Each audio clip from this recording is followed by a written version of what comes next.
maisha ya Yesu.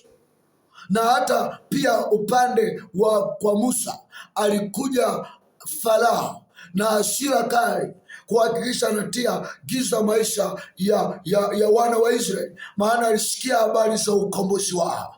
Sikiliza nikwambie, inamkini kuna watu wamesikia habari ya ukombozi wako na wameanza kufanya mchakato wa kutia giza. Hawataweza katika jina la Yesu aliye hai. Hawataweza katika jina la Yesu aliye hai.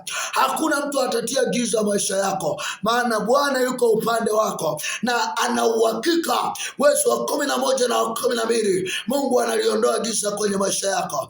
Giza la utasa linaondoka, giza la magonjwa linaondoka, na Bwana atakwenda kutia nuru Tanzania. Hiyo miungu ambayo inafanya vita na nchi haitafanikiwa katika Kristo Yesu. Sema, Bwana Yesu, ninatoka nuru, ninatoka gizani, ninapokea nuru katika jina la Yesu wa Nazareti.